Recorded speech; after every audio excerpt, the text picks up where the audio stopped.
Olá, o Câmara Rio Entrevista está no ar e hoje eu recebo um ícone do Carnaval carioca.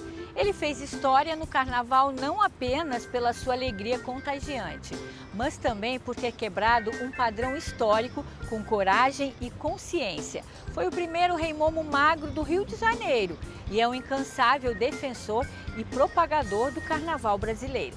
Nosso convidado é Alex de Oliveira, o nosso eterno Rei Momo, que ressignificou a coroa.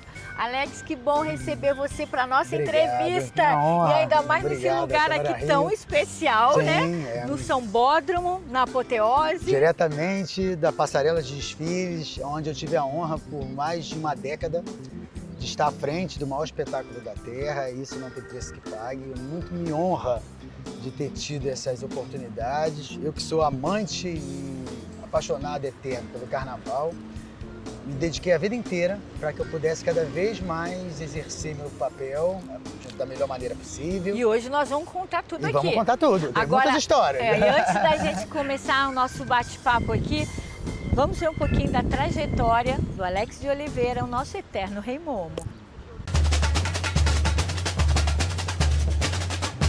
Um carioca da gema, um sambista nato, Alex Oliveira atravessou a passarela do samba por 11 anos como Rei Momo do Carnaval. O Carnaval está no sangue. Alex desfilou pela primeira vez em 1984, como mestre Sala Mirim. Em 1997, ele venceu o primeiro concurso para Rei Momo. Ocupou o trono por 11 anos, conquistando um novo título, o de um dos monarcas mais longevos da folia carioca. Chegou a pesar 220 quilos. Por questões de saúde, fez uma cirurgia e teve que perder peso. Foi o precursor de uma nova era nos concursos, ao vencer a disputa defendendo um corpo sadio. Em 2003, foi o primeiro Rei Momo magro do Rio. Continuou reinando como Momo por mais 3 anos. Aos 52 anos, Alex Oliveira é arquiteto, especializado em design e cenografia, professor de engenharia ambiental na Universidade Veiga de Almeida e continua colocando seus conhecimentos a serviço da folia.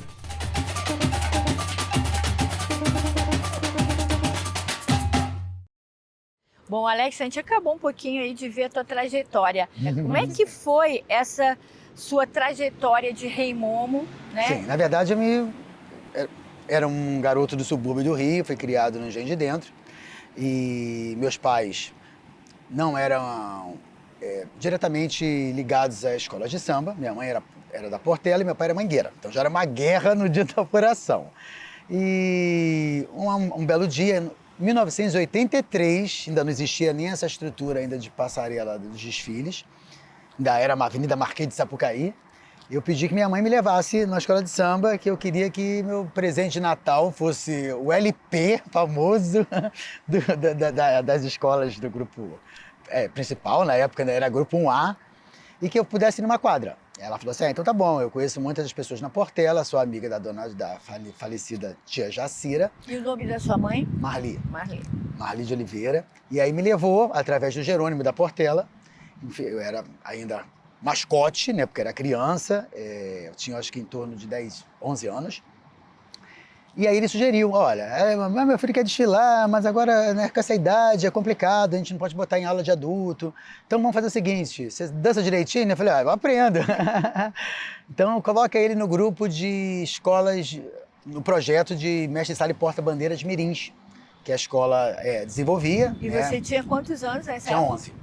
E aí me deu essa responsabilidade e eu assumi, né, com todo garbo. Desfilei, né, nesse grupo por alguns anos. E engraçado que eu tinha uma tia, Almezinda, que mora no Ponto Chique, em Padre Miguel, que sempre falava, tem que trazer esse menino aqui para conhecer minha quadra, para conhecer aqui o samba na mocidade. E por conta de morar no Engenho de Dentro, era muito mais próximo, né? Eu tinha uma outra tia, que era a Zilda, Zilda Roberto, que facilitava, né? Porque como meus pais não tinham sempre a disponibilidade de ir para os ensaios, de ir nas Ela reuniões levava você. Ela e as filhas dela, nós íamos juntos. Ia por um bom tempo, né? Facilitou, tanto para desfilar quanto para ir aos ensaios. Até que um belo dia, aí já um pouquinho maior, já tinha acho que de 18 anos, eu falei, agora eu posso ir, não preciso mais que ninguém me leve, eu vou finalmente na mocidade. E aí tenho amizade com uma rainha, que foi minha rainha, que tinha sido rainha do Bola, que tinha sido o último rei momo antes de mim. Para quem não lembra, o Reinaldo chegou a pesar 300 quilos. O famoso Bola. O famoso também. Bola. E ela falou assim, vamos na mocidade, por quê? Porque ela era representante, porque cada candidato a rei momo e rainha do carnaval tem que ser inscrito por alguma escola afiliada. Então, ou algum grupo carnavalesco, algum bloco, alguma banda, você tem que ter esse vínculo. Então, as escolas geralmente fazem um concurso interno, escolhem as meninas lá da comunidade, aquela que vai representar para o concurso oficial da Prefeitura do Rio, que é para escolher o cortejo real do carnaval. E aí eu fui, ela tinha sido eleita, e era uma festa de agradecimento dela ter sido campeã, e a comunidade estava organizando essa festividade.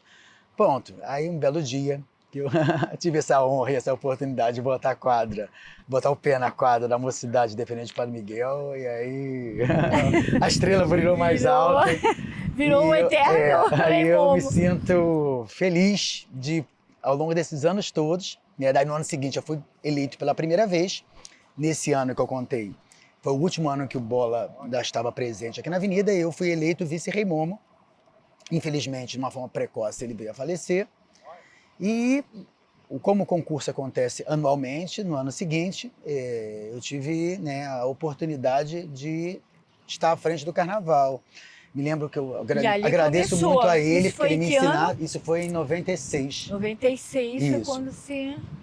Não, 97. Isso, o concurso foi em 96 para assumir o carnaval de 97. E aí, eu tive a honra de rei momo, com a chave da cidade, vim na frente da minha escola, que era uma cidade independente de Padre Miguel. Tenho uma raiva muito grande dos jurados, porque a escola foi roubada, fiquei em segundo lugar, mas enfim. Ó, já tá entregando detalhes dos bastidores. Que não deveria, mas enfim, não me compete julgar.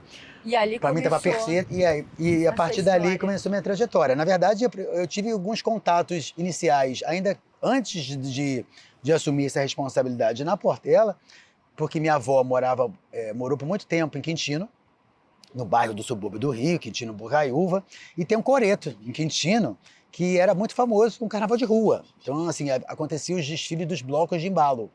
Aí, nessa época, no carnaval, meus pais ainda brincavam o carnaval, e eu e meu irmão ficávamos com a minha avó, né? E aí ela me levava na pracinha, no carnaval do subúrbio ali, do bloco, para ver o coreto de Quintino. E era um carnaval muito legal, assim, muito organizado, extremamente seguro, um bailezinho infantil. Então foi a primeira oportunidade que eu tive de contato de carnaval de rua. E em seguida, quando eu tive essa honra de pela primeira vez estar aqui no Sambódromo, participar do desfile e depois ver de perto, porque meu pai era diretor de um banco, que era o Chase Manhattan, e o banco tinha um camarote aqui no Sambódromo. E quando eu assisti pela primeira vez o carnaval daqui, eu falei, não, eu tenho que trabalhar com isso, eu não sei nem como. Isso é a minha vida. Mas isso é a minha vida. Aí 11 anos. Sim. 11 anos como rei momo do Carnaval Carioca, e você tem aqui a faixa. Você mostra aqui pra gente. Sou aqui, representante da Mocidade Independente de Padre Miguel. Sou o maior vencedor da era Sambódromo aqui dos 40 anos de Liesa. E desde o ano passado eu fui eleito presidente da Associação dos Reis Momos do Brasil. Na verdade, por conta da pandemia, não houve carnaval, e nós, que somos o símbolo do carnaval, Rei Momo, resolvemos nos unir e fazer uma apresentação virtual, né, para que as pessoas pudessem ter de uma forma simbólica aquele momento de relembrar. E aí nós fizemos esse documentário com uma série de imagens antigas de cada um. Eu fui, na verdade, catalogando esses outros reis que existem espalhados pelo mundo. Na verdade, só atualmente no Brasil já somos 57. Ao todo são cerca de 500 500 no reimomos mundo, no mundo. Isso, Isso. você que descobriu. Sim, Você sim. foi pesquisando. Sim, e aí isso é muito bacana, porque assim, eu tive a oportunidade de viajar ao longo desses anos todos para alguns países pelo mundo, mas, por exemplo, eu fiquei extremamente emocionado no Carnaval do Japão, com 11 escolas de samba de adultos, mais 6 escolas mirins, todo mundo cantando em português. Lá no Japão, vocês No foram em que Japão. ano? Isso foi em 2001, logo depois do terremoto de Kobe.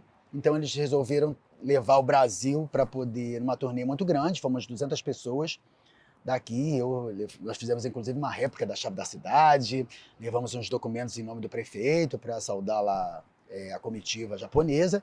E isso não tem preço que pague, porque de repente os próprios alguns moradores não entendem o papel de importância do carnaval, principalmente para o Rio de Janeiro. Na verdade, a gente está falando aí de uma economia criativa que gera o segundo maior PIB de renda para a cidade.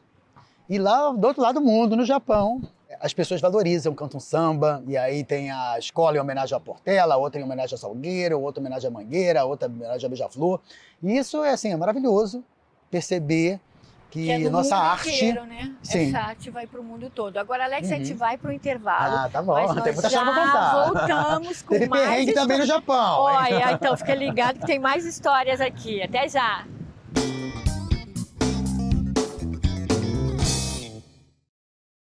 O Câmara Reentrevista de hoje está de volta e eu conversando com o nosso eterno rei momo, Alex de Oliveira. Alex, muitas histórias. Você falou que passou um perrengue indo para o Japão, Sim, né? Porque você pesava muito, né? Sim, Conta pra um quem pouquinho não pra imaginava, eu sou aquele mesmo que já pesou 230 quilos. Então, você imagina uma comitiva de 200 pessoas para o Japão, eu com esse peso, numa aeronave que tem um padrão de medidas de limite de capacidade. Então, por exemplo, eu não tive a oportunidade de ir no sanitário, no toalete de dentro da aeronave, porque eu não passava pela porta. E quantas horas você ficou sem ir ao banheiro? 18 horas sem ir ao banheiro até chegar na primeira cidade, que era, enfim, já no Alasca, para poder descer da aeronave e ir no aeroporto para fazer uso do toalete. Então, assim, é muito complicado. Isso foi um dos motivos que a gente fez repensar a questão da obrigatoriedade, que era um dos itens exigidos para todos os candidatos a rei momo. Para quem não lembra, existia um concurso que acontecia pela prefeitura na Rua da Carioca, e aí todos tinham que comer macarrão e ganhavam que fosse mais gordo que comesse mais macarrão. Então era um incentivo para que todos os candidatos acima de 150 quilos estivessem aptos para se inscrever. E você comia muito macarrão para ficar cada vez mais gordo. E a cada ano aumentava o peso para não ser substituído por outro. Então eu comecei com 150 e já estava com 230. E foi o mesmo caso que aconteceu com Bola, que faleceu com quase 300 quilos. Então aí nos fez repensar, a Prefeitura do Rio enxergou essa necessidade, né, de não exigência do concurso de mais gordo, E preservar a saúde. E preservar a saúde por conta de ser uma obesidade, uma doença séria. E isso me fez transformar... No início, eu te confesso que alguns reclamaram. Mas que porcaria de rei momo é esse? Um cara de Paraguai. Porque não lembrava que eu era o mesmo que tinha... Eu me ausentei por 2 anos do concurso para que pudesse fazer uma intervenção cirúrgica. Na verdade, eu coloquei um balão e fui me submetendo à transformação para perda de peso, e fiquei 2004 e 2005 sem concorrer, para retornar em 2006, aí rei momo magro, e completando os 11 anos e à frente teve do carnaval. resistência, né? Sim, porque as pessoas queriam ainda aquela imagem estereotipada do momo, que na verdade é uma figura mitológica grego-romana, que é inspirada num deus momo, que cultuava os banquetes nas festas, nos bacanais, enfim, um gordo, bonachão, que celebrava... enfim, os dias da festa da carne, que é o nome do carnaval. Isso me fez, inclusive, escrever um livro, que a gente já está em fase de lançamento, com a previsão de dezembro desse ano, de 2025, que é primeiro e único, a história do rei do carnaval. Então, assim, eu vou prestar homenagem a todos os reis que já houve na história do Carnaval do Rio, citar alguns na história do país, falar dos meus 10 anos, essa transformação toda ao longo dessas necessidades por conta da mudança de peso. Porque você foi uma referência. Sim, sim. Você mudou esse padrão. Sim, hoje em dia qualquer pessoa, independente do corpo, que tenha esse espírito de folião, que goste de carnaval, seja alegre, tem pode participar do pode concurso. Estar apto a se inscrever e vai vencer o que se apresentar melhor no dia a uma comissão julgadora. Eu me orgulho da Secretaria de Turismo, que é a Rio Tour, me convidar para fazer parte dessa seleção. Então eu sou meio que professor dos que tem agora essa oportunidade de estar à frente do carnaval, até para ensinar.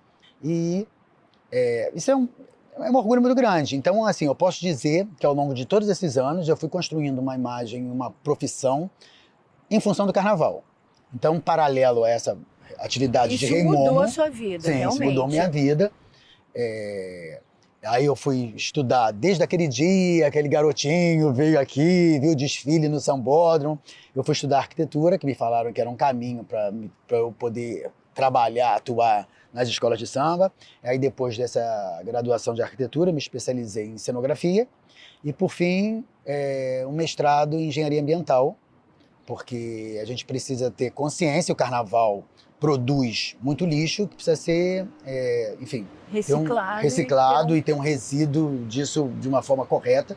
Então hoje você é um arquiteto, sim, principalmente na área sustentável. Sim, e que tem acho que eu sou o único que tem o Sambódromo todo desenhado, porque é meu sonho. Então a gente fica planejando através eu com o nosso prefeito. É uma pessoa que enxerga e tem iniciativa para esses tipos de projeto. Eu fico sugerindo mudanças, inclusive a gente tem uma previsão de fazer uma mudança do entorno do Sambódromo, para que a gente possa receber cada vez mais... E tudo de uma forma sustentável, de uma forma sustentável, e pensar que a gente pode... Tem um orgulho muito grande de ter sido o arquiteto responsável em desenhar a cidade do samba. Eu também sou o único que fui Rei Momo, que sou arquiteto, que já trabalhei em barracão. Então, assim, arquiteto... Rei Momo, carnavalesco, agora arquiteto, sim, né? Sim, e quer dizer, o carnaval é a sua vida. Sim, o carnaval é a minha vida. Eu me dedico cada vez mais a estudar isso, né? Tenho uma previsão de fazer um doutorado nessa área. E perceber que, na verdade, a gente, infelizmente, tem muito pouco biblioteca, muito pouco literatura falando de carnaval, falando dessas pessoas que foram importantes na construção da nossa maior identidade de cultura, que é o desfile das escolas de samba. E Rio de Janeiro, isso aqui é uma plataforma, é um conhecimento, uma expertise para o mundo inteiro. E isso me orgulha. Então, agora a gente poder, através da Associação dos Reis Momos, levar esse conhecimento e essa estrutura de carnaval e de concurso de cortejo de Rei Momo para outros estados e municípios. E quantas pessoas participam dessa Associação dos Rei Momos? Como então, é que é? Só de reis somos 50, fora as 234 rainhas e princesas, né, que já foram catalogadas. Tem algumas que infelizmente já não estão mais presentes, mas a gente tem esse cuidado de reverenciar essas pessoas, porque senão fica uma história que se perde. Guardar essa história, sim, né? Que se perde ao longo desses anos todos. Aí você lembra, poxa, eu estive lá, porque quando você é criança, eu fui primeiro também Rei Momo a trazer os reis mirins para desfilarem comigo na abertura oficial do carnaval. Então, quando você pega uma criança e dá essa responsabilidade para ela, como fizeram comigo lá na Portela, alguns anos atrás, de estar aqui na avenida e enxergar que ela é um símbolo e que daqui a pouco ela vai fazer daquilo ali uma profissão e vai se qualificar, vai se tornar um adulto muito mais bacana. E entendendo a nossa história, isso não tem preço que pague. Por exemplo, eu trabalhei em 2 comunidades, que foi no Jacarezinho e na Rocinha, que o samba, infelizmente, não é o ritmo musical que deveria. A gente tem a ilusão de que na favela ouve-se samba, não, ouve-se tudo, infelizmente, menos do carnaval. E a gente fica lutando, as escolas, para que as pessoas continuem desfilando. Por exemplo, na Rocinha, muito se gosta de baile funk, muito se gosta de música sertaneja, mas a nossa cultura tem que ser preservada, isso não tem preço que pague. E, Alex, a gente estando aqui, né, nesse lugar tão especial, o que passa aí pela tua cabeça? Eu lembro de muitas situações. Eu lembro desfilando aqui com o cordão do Bola Preta, eu me lembro desfilando na frente da minha mocidade independente Padre Miguel, eu lembro desfilando depois, sendo homenageado por algumas escolas em carros alegóricos. Agora, não tem... referência mais bacana que do Carnaval de 2000, que na verdade foi um carnaval temático dos 500 anos de Brasil, que nós reproduzimos a corte portuguesa no Sambódromo. E aí eu vim desfilando com 12 cavalos, mais carruagem, enfim, banda marcial, enfim, uma estrutura bacana, que é o sonho do carnaval, né? É uma forma lúdica de trazer esses momentos. E isso não tem preço que pague. Então, assim, me orgulho demais. É uma experiência única que fica para a vida. E me diz uma coisa, hoje você está pesando quanto e as pessoas te reconhecem na rua? Sim, ou alguns ainda lembram. Chegam para mim, mas o seu rosto não é estranho. Eu falei, sou eu mesmo que fui Raymomo. Aí você pesava... Sim, eu pesava 230 e agora eu tenho em torno de 90, 85 quilos. Então, procuro manter esse peso, né? Mas, acima de tudo, levando o carnaval, o amor ao samba no meu peito. E com esse título sempre, a coroa Sim. aí, né? Do nosso Sim. rei. E com a tua faixa, porque Sim, você faz questão. É óbvio que, igual a um atleta, vai ser um dia eu serei substituído por algum que vai vencer mais vezes do que eu.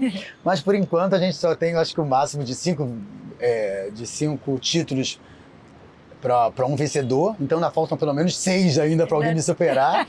Então o título maior é meu, inclusive eu fui o detentor da medalha. Tem um anel aqui. Foi Eduardo Paz, nosso prefeito, me deu essa... Você tá sempre com ele, né? Sim, esse símbolo, que era para deixar marcado. O anel da coroa. O anel oficial da Corte do Carnaval do Rio. E eu recebi aí a medalha Pedro Ernesto como o melhor representante dessa folia.